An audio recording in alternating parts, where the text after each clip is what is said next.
Alright, my dear. So today I got a question. That question has been asked in GATE, a previous year paper.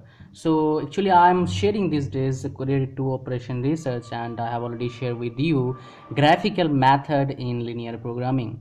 So in this question, I'm going to share with you how to solve graphical method, even the question asked in GATE. Alright, so basically what we see in GATE, we generally do not see question is repeating, but in this case they don't have option, they have to provide a simple question. We don't have such tough question in case of graphical method because it's a old concept probably you have gone through, right? So if I hope you can read this question. I don't want to waste your time. I am just going to straightforward to the question, that's so I can solve and I can provide you the information what you required. So first of all, if you're getting such question, you need to have a graph, right? And basic idea is most important. So as you know, we always see this as x-axis, and this one is, let's say this one is x2 and this one is x1 because we don't have y even here.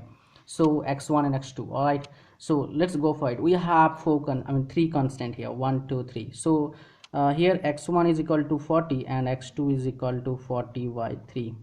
X1 is equal to 8 and x2 is equal to 24. X1 is equal to 10 and x2 is equal to 10.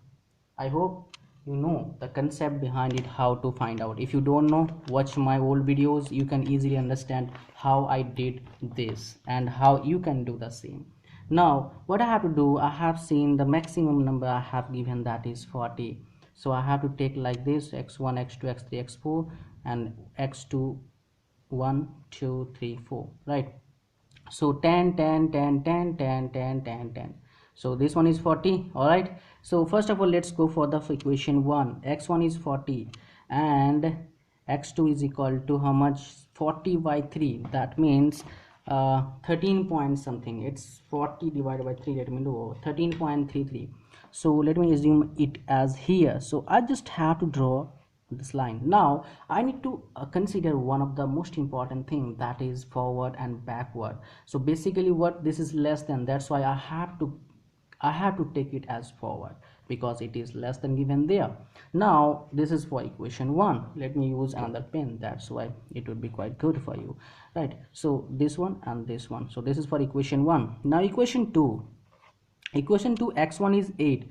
So let's consider here 8 and x2 is 24. So it will be slightly more than this. So this would be like this, right?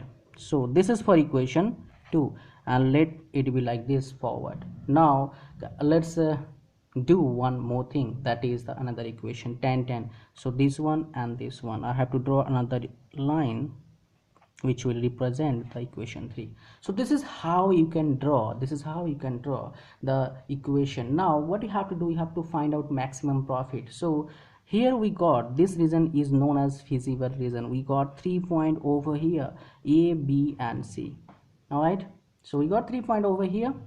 In case of A point, what we have given, x1 equal to 0 and x2 is equal to 10.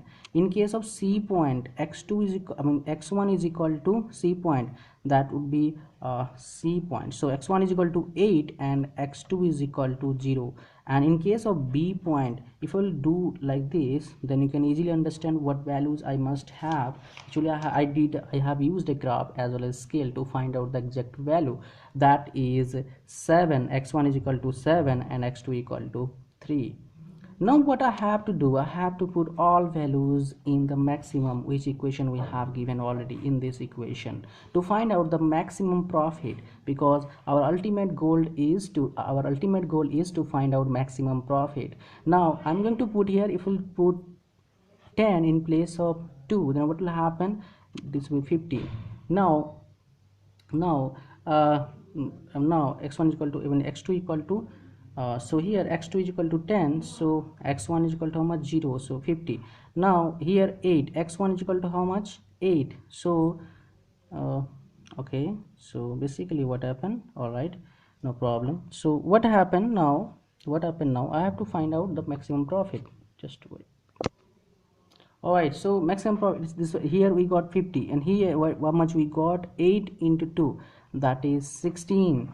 right? So here 7 and 3, so 7 is 2 into 7 plus 3 into 3, sorry, 3 into 5, so 15 plus, so 29.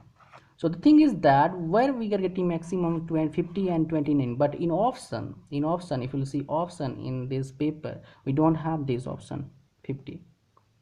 So we'll move to the next one, the next option, that is 29. And in gate, I don't know what happened, we did not have 50 option, so we have to move to the next option, that is 29. So in that case, if we don't have 20 or 50 options, so we should have to do that, because we don't have any other option to choose. So we'll mark the option 29 to get the right answer. So this is how you can you can find out the maximum profit for any question uh, asked in the examination. Well, I hope you understand the basic concept behind this graph. All right, so thanks for watching. See you soon in my next video. Bye bye.